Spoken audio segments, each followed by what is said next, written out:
자, 사랑의 아버지 하나님 감사합니다. 오늘 제가 주님의 십자가 복음을 들고 이 자리에 섰습니다. 주님께서 지금 계시해 주신 그대로 제가 더하거나 빼지 말고 그대로 전할 수 있도록 인도하시고 받는 우리 그리스도인들도 그 말씀을 아, 갈급한 심정으로 주님께서 말씀하신 그대로 받을 수 있도록 전하는 전하 받는 우리 그리스도인들 모두에게 주님의 십자가 은혜를 부어 주시옵소서. 모든 말씀 우리 주 예수 그리스도 이름으로 기도드립니다. 아멘. 자, 그러면은 본문 말씀 읽을 때, 다 일어서, 예로 하겠습니다. 자, 일어서 주실래요? 음,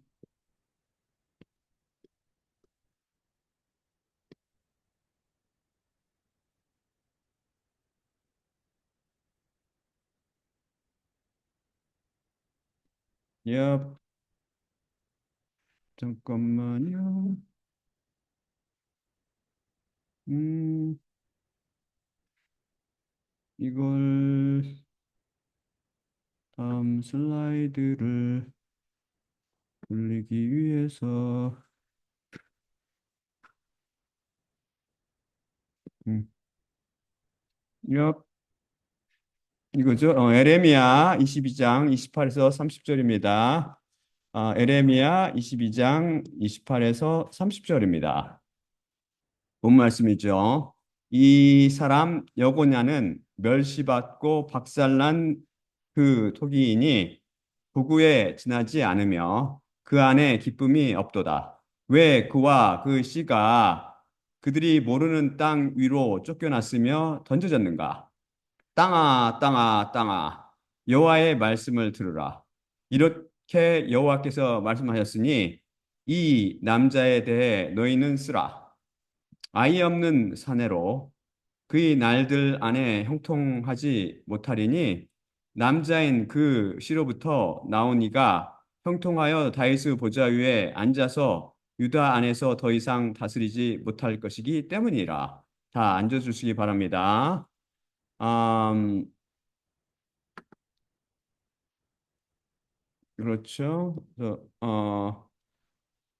우리는 지금 종교학 박사요, 모슬렘 최고 토론가로 알려진 학자 샤비르 알리가 저술한 소책자 101 Contradictions in the Bible, 즉 성경 속의 101개 모순들을 통해 그가 제기한 의문점들을 하나도 빼놓지 않고 답변해가며 자연인들의 눈에 모순으로 보이는 성경 말씀 속의 난제들을 어떻게 해석하는지 다 같이 그 영이신 성령님을 통해 배우고 있습니다. 우리는 동시에 이에 대한 풀이로 기독교 학자를 대표하여 오레얼 벨트란 류마논이 쓴 책 Answers to Alleged 101 Contradictions in the Bible, 즉 성경 속의 101개 모순이라고 주장되는 것들에 대한 답변을 통해 알리가 제기한 의문에 대한 신학자가 철학자 똑같다고 그랬죠. 신학자들의 의견을 비교하여 살펴보고 있습니다. 알리가 25번째, 35번째 모순이라고 지적한 것은 다음과 같은 것입니다. 다음 슬라이드를 제가 보여드릴게요.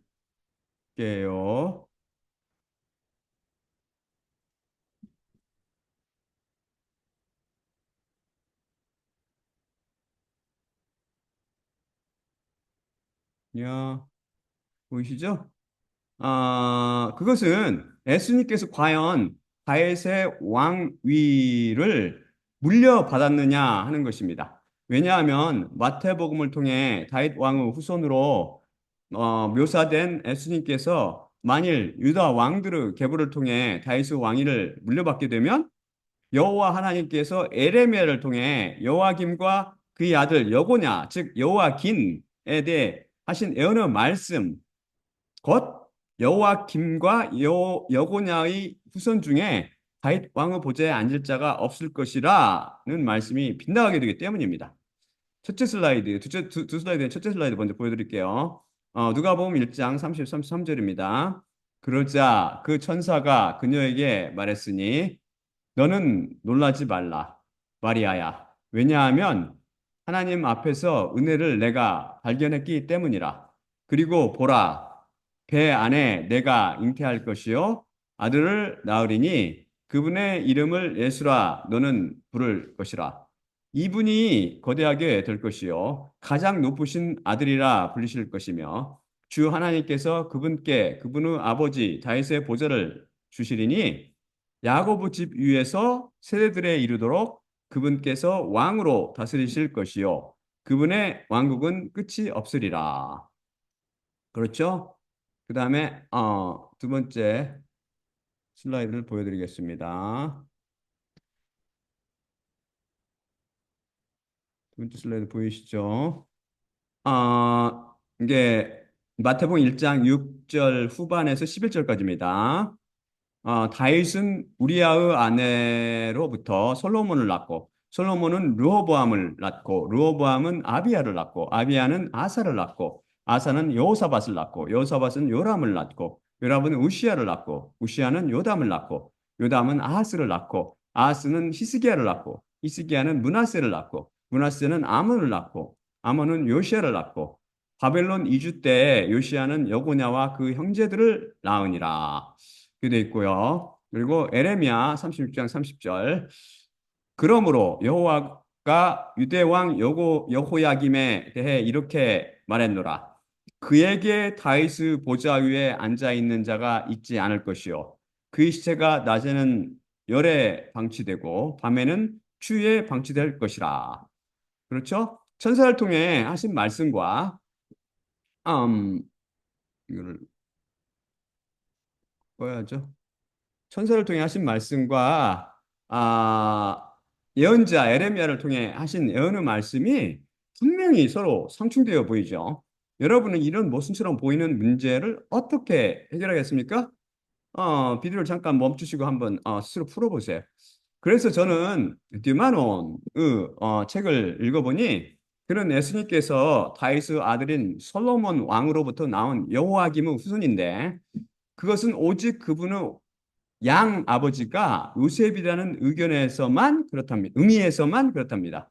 그러나 누가복음 3장의 계보를 통해 알 수 있듯이 육신의 어머니 마리아는 다윗 왕의 또 다른 아들인 나단 후손이므로 따라서 예수님은 다윗 왕의 왕위를 물려받을 자격이 있다고 주장했습니다. 그리고 하나님 보시기에 악을 행한 여호야김을 향한 하나님의 저주에 대해 신학자 믿기도 비슷한 주장을 했는데 이 저주 말씀이 그에게 정확히 성취되었으며 예수님의 다윗의 왕자에 대한 혈통은 나단의 혈통에서 태어난 그의 육신의 어머니 마리아에게서 나온 것이라고 말합니다. 결국 예수님은 다윗의 또 다른 아들 나단의 자손이기에 여김에게 하신 저주가 그분께는 미치지 않는다는 것이죠. 이 주장을 어떻게 생각하세요? 이 주장을 들으며 저는 신학자들이 이 문제를 풀려고 많이 고민했지만 안타깝게도 문제 풀기에 열중하다가 세 가지 중요한 사실을 놓치고 있다는 것을 발견했습니다. 첫째는 이게 안타깝게도 이 철학을 통해서 0차원과 1차원밖에 못 본단 말입니다. 계시를 통해서만 성경 전체를 이렇게 쫙 위로부터 볼 수 있다고요. 첫째는 하나님께서 여호와김에게 다윗의 보좌 위에 앉아 있는 자가 있지 않을 것이라고 예언하셨는데 왜 그 아들 여호와긴 곧 여호냐가 유다 왕이 되므로 이 예언이 빗나간 것처럼 보이는데 이에 대해 전혀 설명하지 못하고 있습니까? 이걸 설명하고 설명하지 못하고 있죠. 그 아들이 바로 더 왕위로 올라갔는데. 둘째로 마태복음은 자색복음 혹은 사자복음이나 왕의 복음이라고 불리는데 그래서 이 복음의 일장에서 마태복음 1장에서 예수님께서 유다 왕들의 계보에 들어 있다는 것을 기록하며 그분께서 왕으로 오셨음을 강조합니다.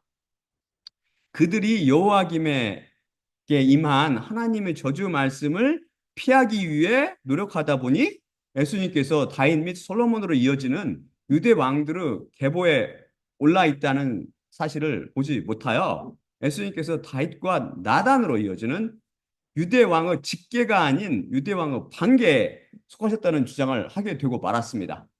예수님께서 왕으로서 정통성을 갖고 태어나셨다는 사실을 상실한 의견입니다. 유대 왕의 직계가 아닌 방계 출신의 사람이 유다 왕의 직계 우두머리인 다윗의 보좌를 이어받을 자격이 있습니까? 전혀 없지요. 쉽게 설명해 드릴게요, 제가. 쉽게 설명해 드리면 여러분이 지금 잘 알고 있듯이 저는 전주시를 태조 이성계의 넷째 아들 회한대군 23세 후손입니다. 그럼 제가 로얄 패밀리, 곧 왕실에 속한 자입니까? 아니지요. 그렇다면 한국의 왕실에 속한 자들이 수두룩하게요. 전주 이씨 중 오직 태조 이성계에서 시작하여 그 후손들 중 왕의 계보를 이어받은 자들, 곧 태정, 태세, 문단세, 이렇게 우리 외웠잖아요. 초등학교 때로 이어지는 왕의 직계 가족만 여기에 포함됩니다. 제가 인터넷을 찾아보니 황손, 곧 황제의 손자, 즉 왕의 직계 후손은 이석이라는 사람인데 그는 대한제국 고종의 둘째 아들이었던 이치훈 왕의 열 번째 아들이었습니다. 본관은 전주이며 전라북도 전주 한옥마을 승광제라는 곳에 거주했었고 전주대학교 사학과 객원 교수로도 재직했었으며 가수 생활도 했었대요. 이 사람과 그 후손이 이씨조선 이성계 왕실의 직계입니다. 이 사람이나 그 직계의 후손만 나는 이씨조선 왕의 직계이다라고 명함을 내밀 수 있는 것이지 전주 이씨 성을 가진 아무나 그렇게 할 수 없다는 말씀이죠. 또한 이씨조선이 다시 복원되어 그 왕위를 이어받을 사람을 찾는다면 이씨 왕실 직계인 이 사람이나 이 사람의 후손만 자격이 있습니다. 저는 자격 미달이지요. 이해되나요? 그래서 하나님께서는 다윗의 등불이 꺼지지 않도록, 즉 그의 직계 후손들이 멸절되지 않도록 그들을 철저히 지키셨습니다. 아달랴가 반란을 일으키고 피바람을 일으키면서 왕 후손들 다 멸절시켜 버렸잖아요. 그 형국에서도 요아스를 하나님께서 딱 하나만 보존해 살려두신 것이 대표적인 예입니다. 그래서 신학자들은 안타깝게도 중요한 사실, 곧 다윗 왕의 아들 나단은 직계가 아니어서 그 후손은 왕이 될 자격이 전혀 없으며 반면 예수님께서 유대 왕실의 직계이기에 다윗 왕위를 이어받을 자격이 있다는 사실을 놓쳐버렸습니다. 안타깝죠. 이게 중요한 사실이잖아요.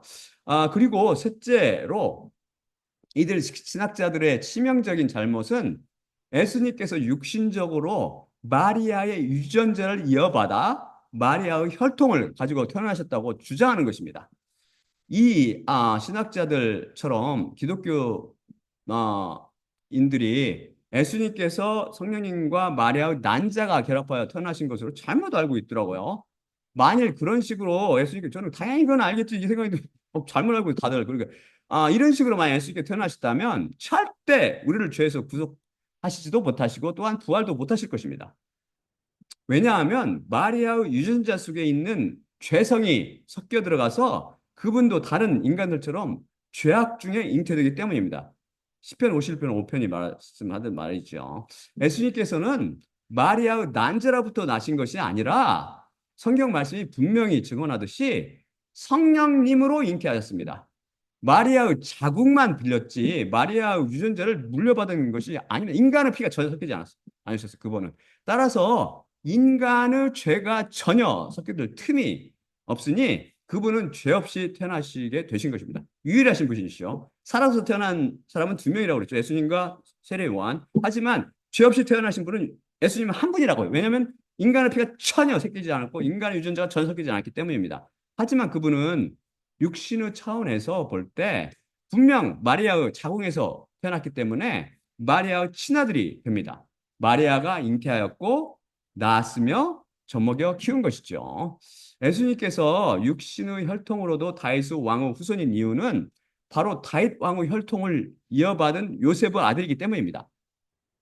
그런데 육신상 그분이 확실히 요셉의 친아들이 되는 이유는 두 분은 한 몸, 즉 모친 마리아와 부치는 그녀의 남편 요셉은 한 몸이므로 어머니 마리아의 남편은 예수님의 아버지가 되기 때문입니다.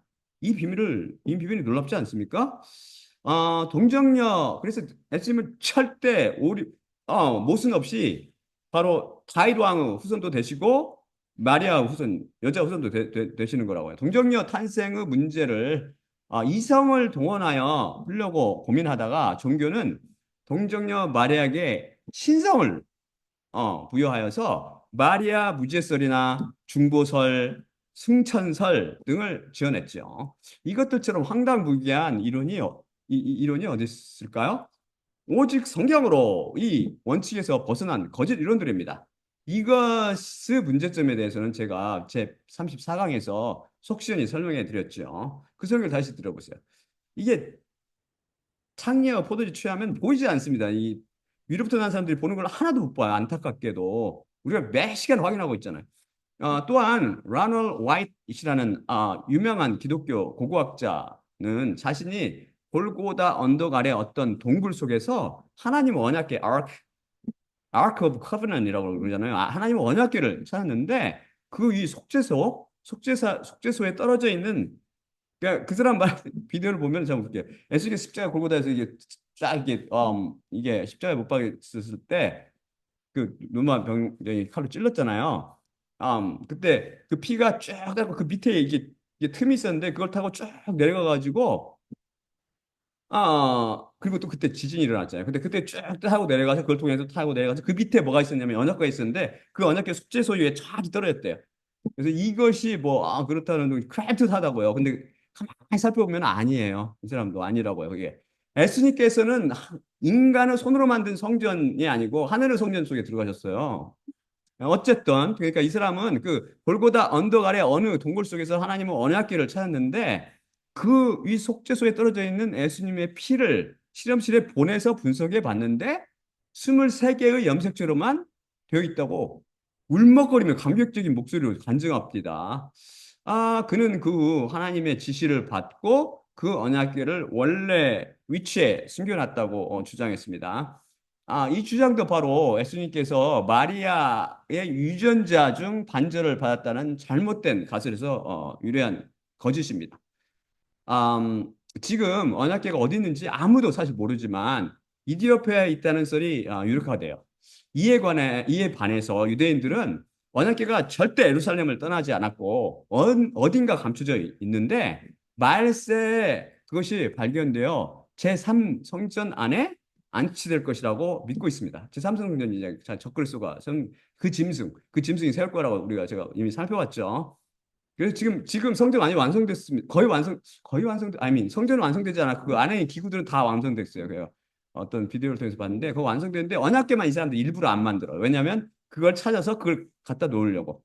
언약궤 등 모든 것이 예수님의 그림자라는 것을 알고 있는 우리는 그리스도인들에게는 그것을 찾고 못 찾고가 전혀 중요하지 않습니다. 찾게 되면 성경의 역사성을 다시 한번 확인할 수 있게 되겠지만 어차피 하나님의 말씀인 성경 말씀은 시대를 초월하여 영원히 서 있을 것입니다. 우리는 이제 본체를 안단 말입니다. 예수 그리스도 본체, 속죄소요, 그 모든 게 성막 하나하나가 전부 예수 그리스도를 비유하고 있다 우리 배웠잖아요. 그렇죠? 그래서 아무튼 신학자들의 주장에 문제가 있음을 지적한 제 분석이 이해가 됩니까? 세 가지. 그래서 하나님의 말씀의 해석에는 항상 하나님께 계시를 받은 예언자들의 도움이 필요합니다. 이성이나 감성으로는 절대 해결이 안 되지요. 우리가 매 시간 확인하고 있지 않습니까? 그런데 여호야김은 어떤 죄를 지었길래 에레미야를 통해 하나님께 저주를 받았을까요?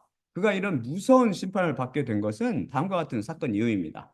다음 슬라이드죠. 다음 슬라이드 제가 보여드릴게요. 음, 예, 다음 슬라이드. 에레미야 36장 1에 3절입니다. 그리고 유다 왕 요시아의 아들 여호야김 4년 안에 그것이 있었으니 이 말씀이 여호와로부터 에레미야를 향해 그분께 있었으니 이르시되 너에게 책의 두루마리를 취하라. 그리고 그것 안에 너에게 이스라엘에 대해 그리고 유다에 대해 그리고 모든 민족들에 대해 너에게 내가 말했던 날로부터 곧 요시아의 날들로부터 이 날까지 내가 말했던 모든 말씀들을 너는 적으라. 혹 유다 집이 내가 남자가 그 악의 그 길로부터 돌아오게 하려고 내가 그들에게 행하려고 생각하고 있는 그 모든 악을 들을 것이고 그들의 불의와 그들의 죄를 내가 용서하리라.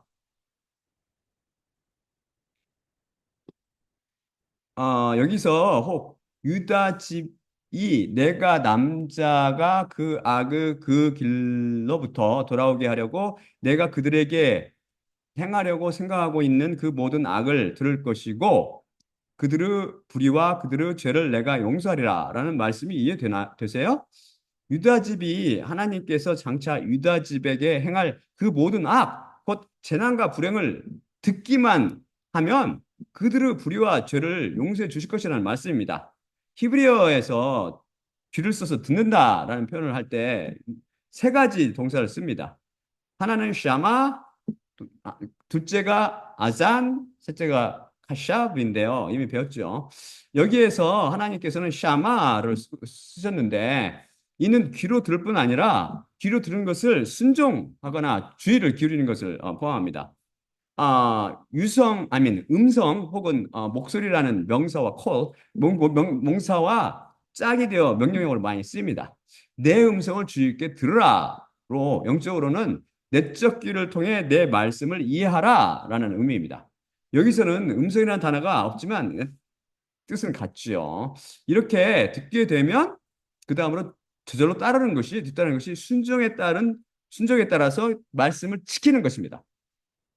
제가 지킨다, 이렇게 지키다라는 단어를 쓰면 여러분은 자꾸 지켜 행하다라는 의미로 받아들이는데 이것은 그런 뜻이 아니고 지켜 보존하다라는 개가 집을 지키듯 그런 지키다라는 뜻이라고 그랬죠. 라는 의미, 이미 여러 차례 배웠습니다. 십자가 그늘 아래, 즉 은혜 안에 있는 그리스도인들은 하나님의 말씀을 심각하게 주의를 기울여 듣습니다. 그래서 성경 속에 전혀 오류가 없음을 깨닫게 됩니다. 오늘은 오류처럼 보이는 문제도 알리와 신학자들이 그분의 음성인 성경 말씀을 주의 깊게 듣지 않아 발생한 것입니다. 우리는 그분의 말씀을 듣기만 해도 우리의 불의와 죄가 용서됩니다. 그래서 이것을 믿음이라고 부르거나 은혜라고 부릅니다. 이 비밀을 알고 있는 하나님의 백성, 곧 유다 집과 이스라엘 집 사람들인 그리스도인들은 율법의 무거운 짐을 벗어버리고 기쁨 가운데 신앙생활을 하게 되는 것이죠. 하나님의 이 말씀을 받은 에레미야는 서기관 바룩을 불러 이 모든 말씀을 두루마리 위에 받아 적게 합니다. 이에 바룩은 또는 율법학자라고 이렇게 번역되죠. 바룩은 에레미야가 불러주는 대로 두루마리 책에 기록하지요. 바로 이런 과정을 거쳐 성경 말씀이 탄생합니다. 놀랍지요. 당시 옥에 감금되어 있던 에레미야는 바룩을 대신 보내 금식의 날에 여호와의 집에 있는 백성의 귀에 말씀을 낭독하고 유다 모든 성에서 온 자들의 귀에도 낭독하라 명령합니다. 그렇게 함으로 그들이 여호와 하나님 앞에 기도를 드리며 각기 악한 길을 떠나 회개하기를 바랬던 것이죠. 에레미야의 지시를 받은 바룩이 백성 앞에서 성경 말씀을 낭독했는데 그가 낭독하는 심판의 말씀을 들은 마아가라는 사람이 들은 것을 왕실 관리들과 율법 학자들에게 그대로 서기관들에게 그대로 전합니다. 그러자 그러니까 서기관이 율법학자 똑같은 소리죠. 그러자 그들이 여우디라는 사람을 보내 바룩을 데려온 후 그 사실을 확인합니다. 그런 후 그 사실을 여호와김 왕에게 보고합니다. 이 말씀을 전해들은 왕은 여우디를 보내서 바룩이 쓴 두루마리 책을 가져오게 하여 자기 앞에서 낭독하게 합니다. 여우디가 낭독하는 것을 듣던 왕은 면도날을 꺼내서 그것을 잘라서 하나님의 말씀 잘라서 싹둑싹 잘라서 불에 던져 넣었고 결국은 모든 두루마리를 다 태워버렸습니다. 진짜 두려운 일 아니에요? 왕과 그 신하들이 이 모든 심판의 말씀을 듣고도 두려워하거나 그것을 찢으며 회개하지 않았습니다. 그리고 일부 사람들이 왕에게 두루마리를 사르지 말 것을 간구하여도 왕이 듣지 않고 오히려 사람들을 보내 그 율법학자 바룩과 예언자 에레미야를 잡으라고 명령합니다. 이에 하나님께서 그들을 숨겨주시죠. 이 일이 있은 후 하나님의 말씀이 에레미야에게 다시 임합니다. 다음 슬라이드 제가 보여드릴게요. 에레미야 36장 28에서 32절입니다.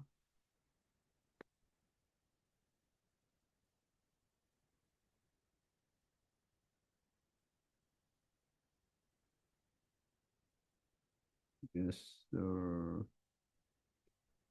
다음 36장 28에서 32절이죠. 너는 다시 돌아와 너에게 다른 두루마리를 취하라. 그리고 유다 왕 여호야김이 불살랐던 첫째 두루마리 위에 있었던 그 모든 첫째 말씀들을 그것 위에 너는 적어라. 그리고 유다 왕 여호야김에 대해 너는 말할지니 여호와께서 이렇게 말씀하셨을 때 왜 내가 그것 위에 적고 이르기를 바벨론 왕이 반드시 올 것이요 이 땅을 멸망시킬 것이며 그것으로부터 사람과 짐승을 안식시킬 것이라 이르며 내 자신이 이 두루마리를 불살랐느냐 그러므로 여호와가 유다 왕 여호야김에 대해 이렇게 말했노라 그에게 다윗의 보좌 위에 앉아 있는 자가 있지 않을 것이요 그 시체는 낮에는 열에 방치되고 밤에는 추위에 방치될 것이라 그리고 그의 유와 그의 씨 유와 그의 노예들 위에 그들의 불의를 내가 할당할 것이요 그들 유와 예루살렘의 거주민들 유와 유다의 남자에게 그들을 향해 내가 말했던 그 모든 악을 내가 가져올 것이나 그들이 듣지 않았도다. 그러자 에레미야가 다른 두루마리를 취했고 서기관인 네리야의 아들 바룩에게 줬으며 에레미야의 입으로부터 나온 유다 왕 여호야김이 불로 살랐던 그 책의 모든 말씀들을 그것을 위에 그가 기록했고 그것들 위에 그것들 같은 많은 말씀들이 그것에 더해졌더라. 여기서 36장 31절 그들을 향해 내가 말했던 모든 악을 내가 가져올 것이나 그들이 듣지 않았도다 라는 말씀이 어색하게 들리지요. 어, 그 이유는 어, 앞부분은 미래형이고 뒤가 과거형이기 때문입니다. 히브리어 원문의 앞부분은 동작의 미완료를 나타내는 미완료형 동사로 되어 있고 뒷부분은 완료형 동사로 되어 있어서 이것을 축자적으로 번역했기 때문입니다. 히브리어 동사는 시제, 곧 시간의 개념이 없고 동작 형태, 즉 동작이 완료되었느냐 아니냐에 초점을 맞춥니다.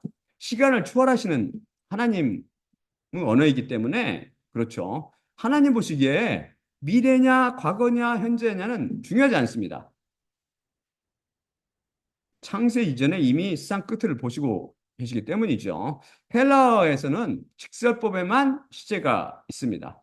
그 외에 명령법, 가정법, 희곡법, 분사, 부정사에는 시제의 개념이 없고 동작 형태만 있습니다. 그런데 헬라어 문법 학자들은 최근 들어서 헬라의 직설법에도 마찬가지로 미래나 현재 및 과거 시제 개념, 시간 개념이 없고 동작이나 상태가 완료되었느냐, 완료되지 않았느냐, 아니면 완료된 상태나 동작이 현재까지 지속하느냐, 즉 단순한 발생이냐, 진행 중이냐, 완료이냐 등 동작 형태만 있다고 주장하는 사람들이 많이 늘고 있더라고요.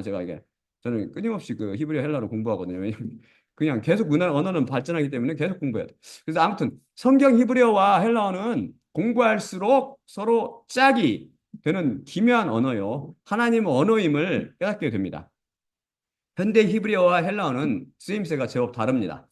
아무튼 이 사건을 통해 베드로후서 1장 20에서 21절 말씀 성경의 모든 예언은 사사롭게 풀 것이 아니니 예언은 결코 사람의 뜻에서 나온 적이 없으며 성령님께 의해 하나님의 사람들로부터 나와 말해졌느니라 라는 뜻이 무엇인지 배울 수 있습니다. 하나님의 말씀이 에레미야에게 말해지고 그는 그것을 바룩에게 받아 적게 합니다. 바울도 그가 받은 말씀을 더디오에게 구전으로 기록하게 하는 내용이 로마서 16장 22절에 나오죠. 성경 말씀은 분명히 성령님의 감동으로 하나님께서 예언자들의 입을 빌려 선포하여 완성된 것이죠. 그리고 하나님께서는 두루마리 곧 성경 말씀을 기록하라고 명령하신 이후에도 그것을 방관만 하고 하시지는 않으십니다.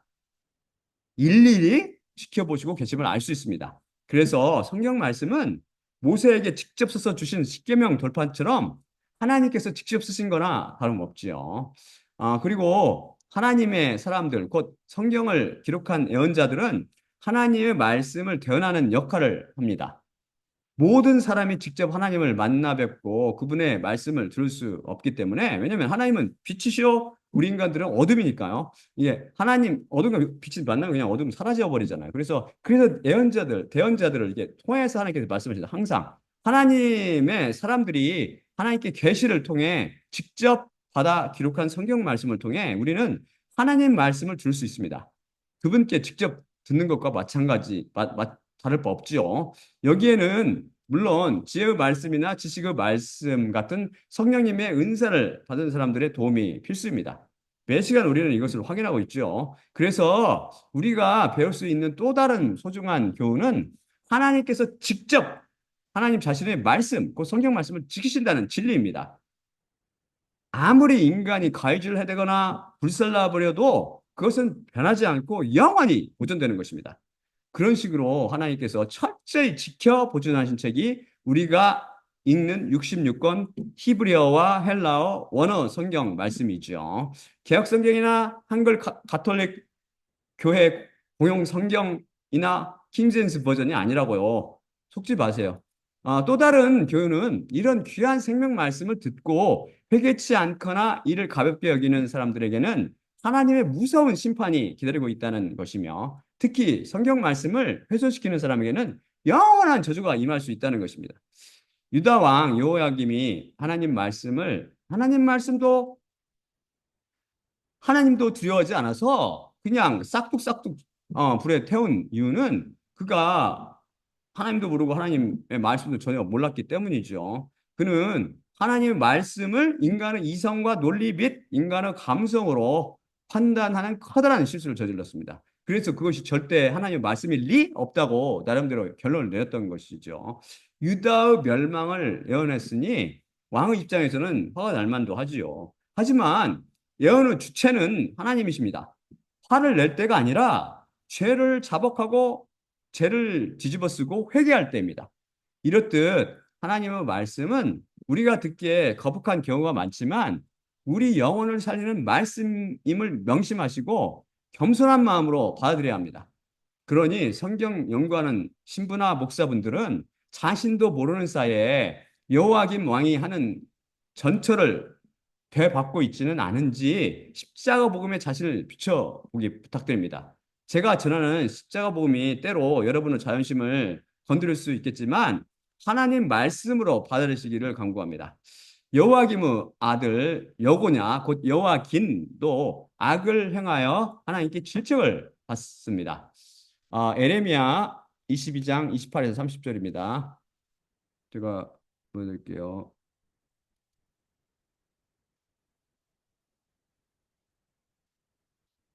에레미야 22장 28에서 30절입니다. 이 사람 여고냐는 멸시받고 박살난 그 토기이니 도구에 지나지 않으며 그 안에 기쁨이 없도다. 왜 그와 그 씨가 그들이 모르는 땅 위로 쫓겨났으며 던져졌는가? 땅아, 땅아, 땅아, 여호와의 말씀을 들으라.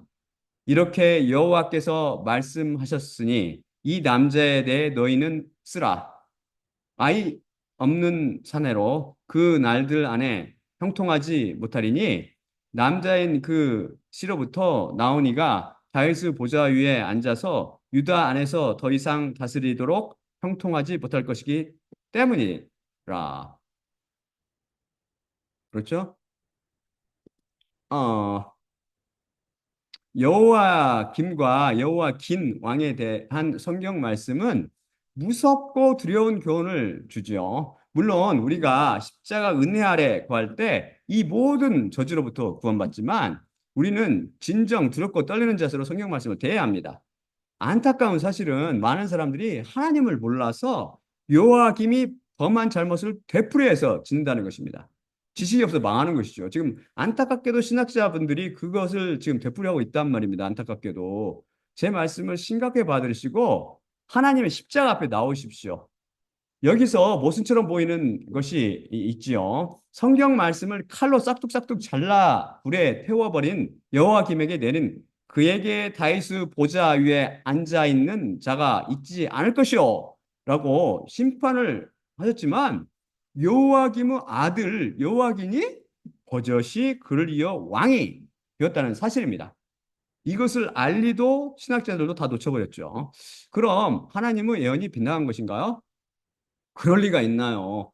여호와긴 곧 여고냐는 다윗 보좌 위에 앉은 자가 아닙니다. 뭐라고요? 그 분명히 유다 왕이 아니었나요? 혼동되지요. 그래서 우리는 하나님의 입에서 나오는 말씀 하나하나를 절대 진리로 받아들여야 모순이 풀리게 됩니다. 제가 다음 슬라이드 보여드릴게요. 마태복음 1장 1절 및 6에서 17절입니다.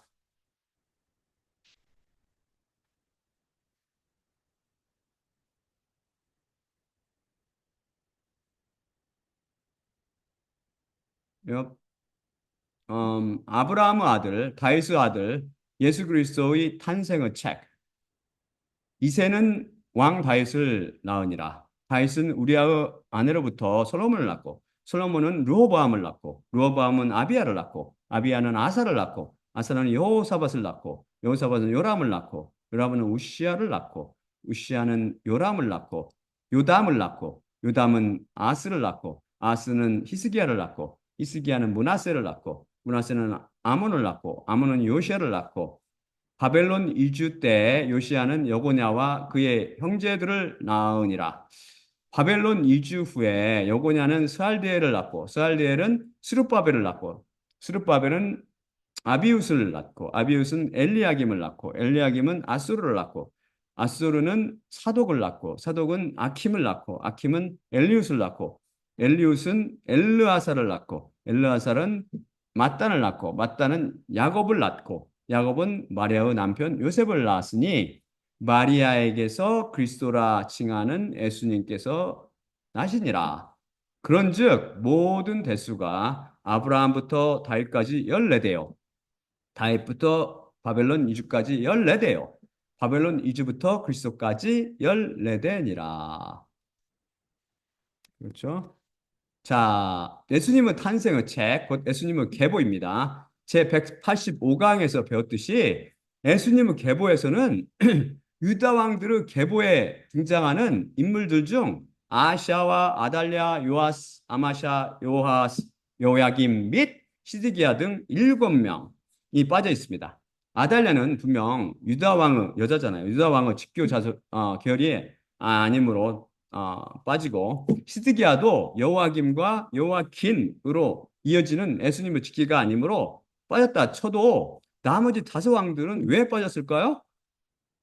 이것을 신학자들은 그들이 이세벨의 피가 섞인 그녀 후손이기 때문이라고 하거나 또는 예수님의 계보에 올 가치 없는 악한 짓을 많이 한 악한 왕이었기 때문이라거나 또는 유대인들이 외우기 쉽도록 이게 좀 웃기는 거죠. 유대인들이 외우기 쉽도록 하기 위해서 열로 나눴다고 나누다가 보니까 이렇게 나갔다는 등 여러 주장을 내놓았지만 다 참이 아님을 제가 증명해 드렸죠. 그리고 그 이유는 뭐라고 그랬어요?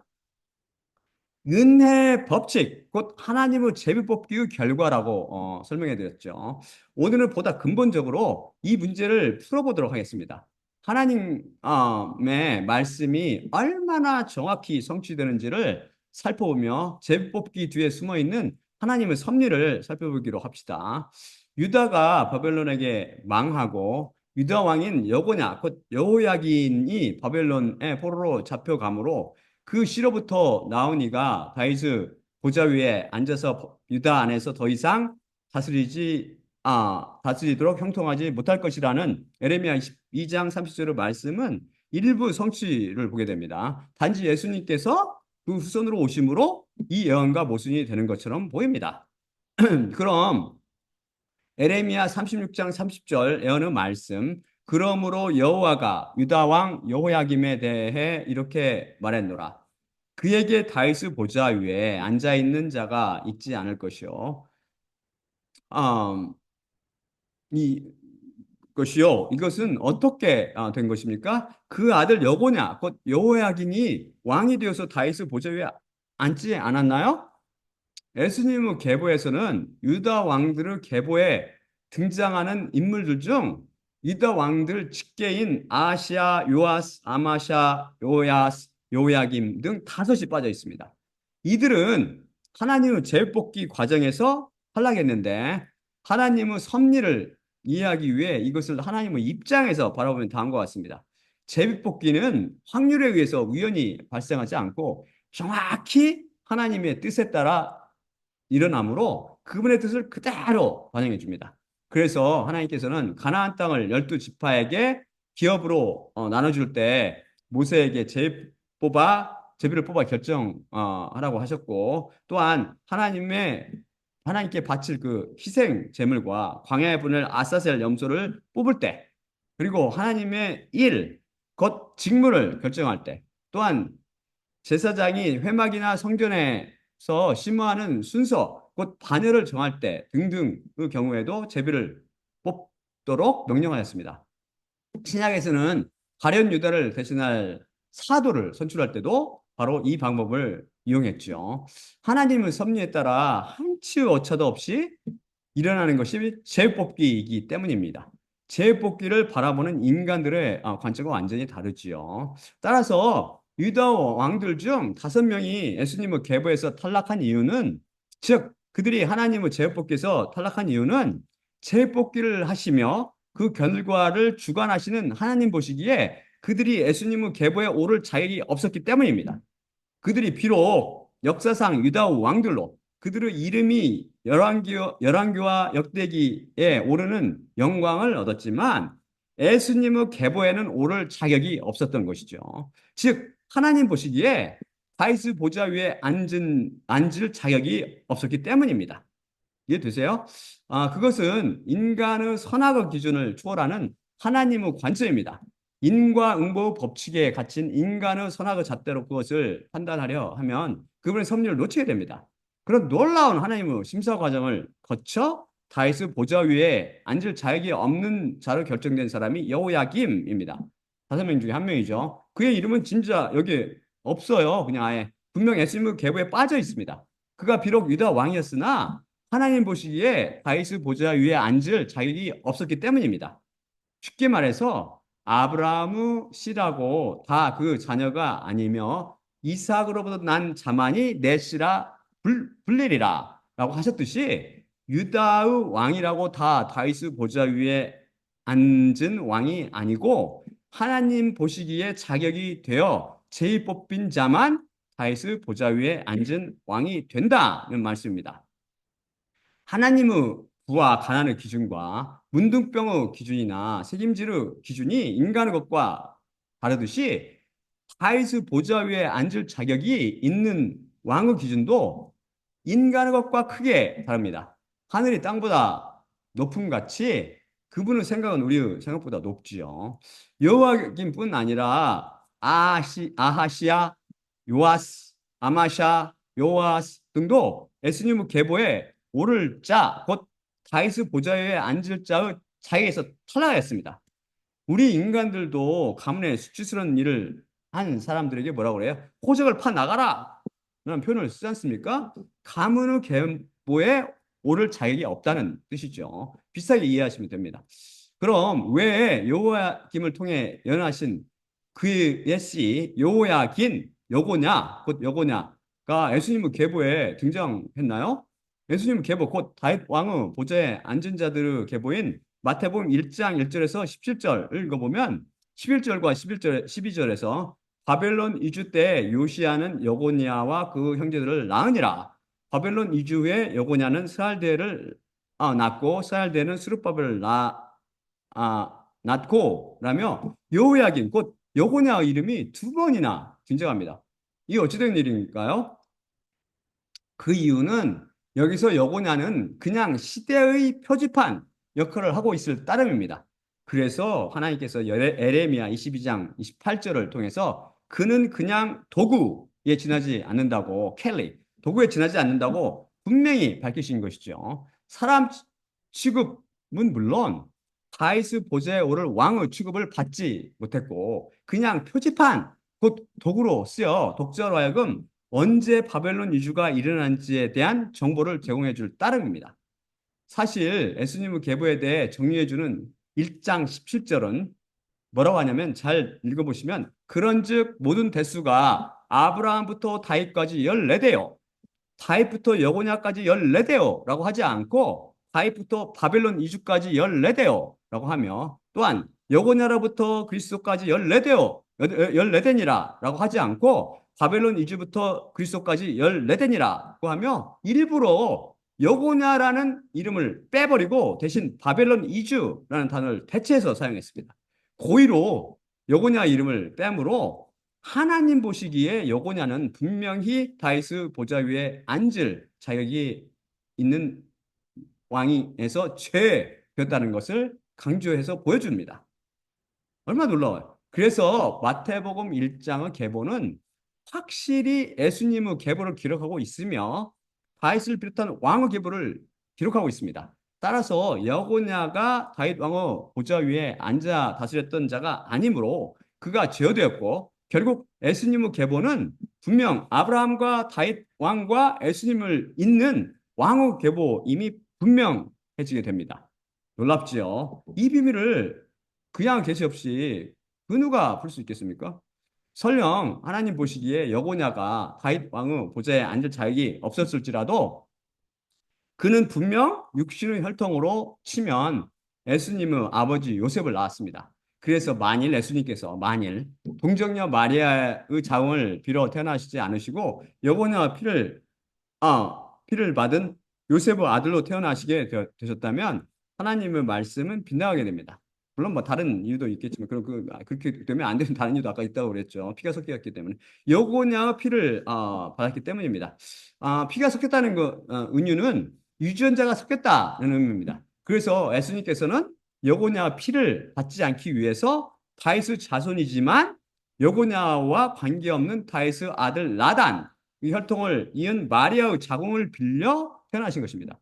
그래서 누가복음 곧 사람의 아들의 복음에 마리아의 계보가 등장하는 것이죠. 바로 예수님께서 여자 후손으로 오셨기 때문입니다. 창세기 3장 15절에는 메시아를 비유하여 여자의 씨, 곧 여자의 후손이라고 하고 있습니다. 말하고 있습니다. 그것은 그분께서 남자의 도움 없이 여자의 몸에서 태어나실 것을 시사합니다. 세상에 아버지 없이 태어난 사람이 있나요? 미혼모가 낳은 아이들도 다 아버지가 있습니다. 그 계보는 그 아버지 것을 따릅니다. 전혀 모르는 사람은 이제 어머니 걸로 따야겠지만 아버지 거 따죠. 아버지 없이 그냥 결국 아버지가 이씨 태어났다는 그 말씀이죠. 제 말씀은 아버지 없이 태어난 사람은 인류 역사상 여자의 씨, 곧 여자 후손인 예수님 한 분밖에 없습니다. 놀랍지요. 사실 이 구절이 메시아가 동정녀로부터 탄생할 것이라는 예언임을 오직 성령님의 계시를 통해서만 볼 수 있습니다. 이것은 예수님께서 동정녀 마리아에게 나심으로 성취되었습니다. 성경 말씀에서 아니 전 세계 계보에서 여자 후손으로 나신 분은 예수님 딱 한 분뿐이시죠. 그분만 수천여에게서 아버지 없이 태어나셨기 때문이죠. 결국 마태복음을 통해서 예수님께서는 다윗의 후손이 되셨고 누가복음을 통해서는 예수님께서는 여자의 후손이 되셨습니다. 누가복음이 반드시 그 여자인 동정녀 마리아의 계보여야만 하는 이유가 있습니다.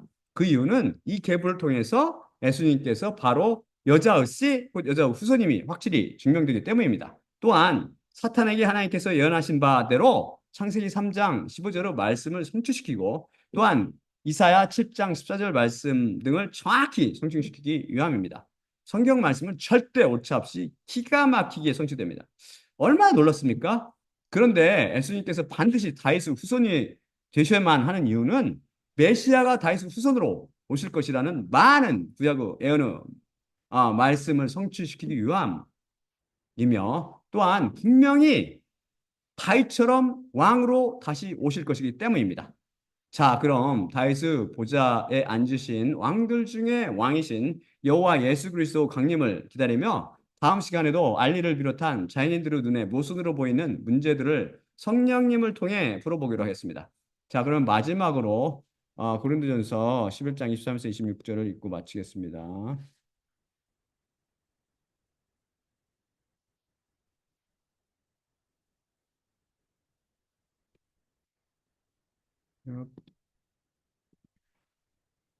내가 너희에게 전하는 것은 주님께 받은 것이니 곧 주 예수님께서 잡히시던 밤에 떡을 취하시고 감사하신 후 떼어 이르시되 이것은 너희를 위하는 내 몸이니 이것을 행하여 나를 기억하라 하시니라. 식후에 또한 그와 같이 잔을 취하시고 이르시되 이 잔은 내 피로 세운 새 언약이니 이것을 행하여 마실 때마다 나를 기억하라 하시니라.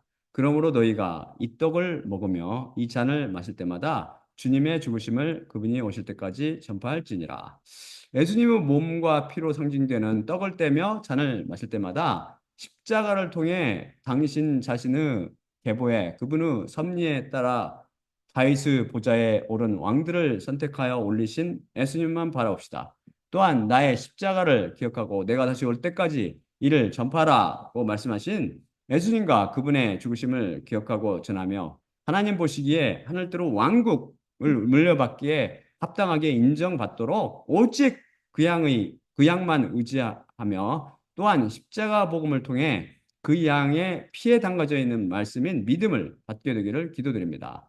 자, 그러면 제가 마지막으로 기도하고 마치겠습니다. 사랑의 아버지 하나님 감사합니다. 오늘 말씀 주시면 감사드립니다. 예수님의 놀라운 그 계보 속에 아, 모순처럼 보였던 것이 오히려 그 신비임을 우리가 다시 한번 배웠습니다. 성경 말씀 속에는 절대 우리가 있을 수 없음을 우리는 매 시간 확인하고 있습니다. 이것은 놀랍게도 성령님께서 직접 감동으로 우리 예언자들 통해서 주님께서 완성하셨기 때문입니다. 우리는 이 생명 말씀을 통해서 위로부터 날 수 있도록 우리 하나님 백성들이 이 십자가 복음을 통해서 십자가 그늘 안으로 모여들 수 있도록 주님께서 은혜를 내려주시고 이 십자가 복음이 전 세계로 퍼져갈 수 있도록 주님께서 또한 은혜를 베풀어 주시옵소서. 모든 말씀 우리 주 예수 그리스도 이름으로 기도드립나이다. 아멘. 자, 그러면 제가 잠깐요. 아직 안 끝났습니다. 안 끝났지요. 안 끝났지요. 어,